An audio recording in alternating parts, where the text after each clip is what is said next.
وہ آج اسکول سے نکلا تو اداس تھا۔ باپ نے پوچھا، کیا بات ہے بیٹا، آپ پریشان کیوں ہو؟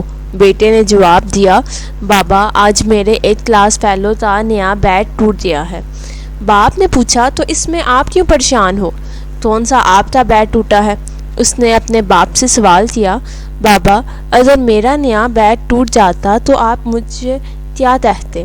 باپ کے لیے یہ سوال کافی حیران کن تھا۔ بہرحال اس نے کچھ دیر تو وقت کے بعد جواب دیا کہ بیٹا میں آپ سے وجہ پوچھتا کہ ایسا کیوں ہوا ہے اور کیسے ہوا ہے۔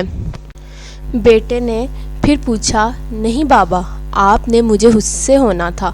باپ نے جواب دیا، نہیں بیٹا میں آپ تو سمجھاتا کہ جو ہو گیا ہے اس کو چھوڑو، آئندہ ایسے نہیں ہونا چاہیے۔ باپ نے اس سے نصیحت کی کہ بیٹا جو چیز واپس آ سکتی ہے اس کے لیے کبھی لڑائی نہیں کرنی۔ ابھی وہ بیٹے تو مطمئن کر کے بیٹے کی طرف متوجہ ہوا تھا کہ بیٹے کی طرف سے ایک اور سوال آیا جو کہ پہلے سے زیادہ عجیب تھا۔ بیٹے نے پوچھا، بابا اس کے بیٹ کے ٹوٹنے سے مجھے کیوں تکلیف ہوئی ہے؟ باپ نے جواب دیا، بیٹا آپ کے اندر ایک بہت اچھا اور نرم دل بچہ ہے جس کو کسی اور کے نقصان پر تکلیف ہوئی ہے۔ اس کا مطلب ہے کہ آپ کے دل میں دوسروں کے لیے درد ہے۔ باپ نے بات ختم کرتے ہوئے دونوں بچوں کو گھر اتارا اور کھانا کھانے کی تیاری کرنے لگے۔ اگلی شام تو وہ دوبارہ اپنے باپ کے پاس آیا اور سوال کرنے کی اجازت مانگی۔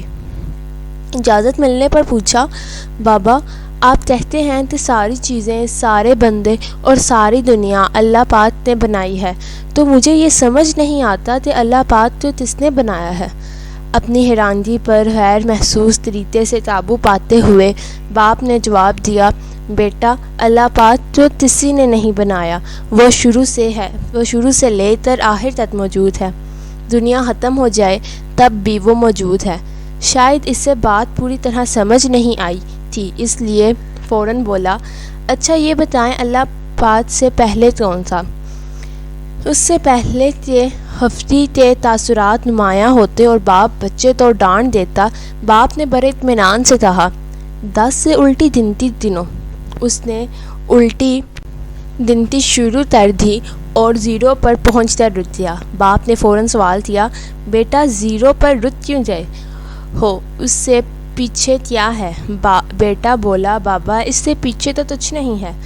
باپ نے فوراً اسی کی بات کو آگے بڑھایا اور کہا، بیٹا اسی طرح اللہ پاک کے پیچھے بھی کچھ نہیں ہے، ہر طرف اور ہر جگہ اللہ پاک ہے۔ لاجواب تو وہ ہو گیا تھا لیکن مطمئن نہیں۔ باپ نے صورتحال تو تبدیل کرتے ہوئے اسے کوئی اور کام کہہ دیا۔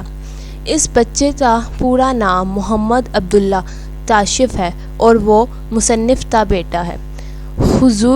حضور والا سوال تو کئی اٹھتے ہیں لیکن میں صرف چند کی طرف توجہ مبذول کروانا چاہوں گا۔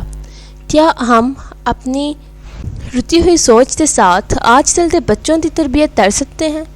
کیا ہماری ہر وقت کی ڈانٹ بچے کے لیے صحیح ہے؟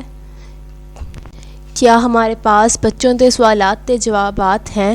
کیا ہم میں بچوں کو سمجھانے کے لیے بچوں کے لیول پر جانے کی صلاحیت موجود ہے؟ کیا ہم بغیر کوئی روک ٹوک کیے بچے کی اچھی تربیت کر سکتے ہیں؟ کیا ہم اپنے سمجھانے، روک ٹوک کرنے کا انداز تبدیل کرنے کی ضرورت ہے؟ میں اس سارے سوالات کے جوابات آپ لوگوں پر چھوڑتا ہوں۔ اس امر کی شدت سے ضرورت ہے کہ ہم اپنے آپ کو بہتر بنائیں تاکہ آنے والی نسل کی تربیت ہو سکے۔ اللہ پاک سے دعا ہے کہ وہ ہمیں اپنے بچوں کو اچھی طرح سمجھنے اور سمجھانے کی توفیق عطا کرے۔ اللہ پاک آپ کا حامی و ناصر ہو، آمین ثم آمین۔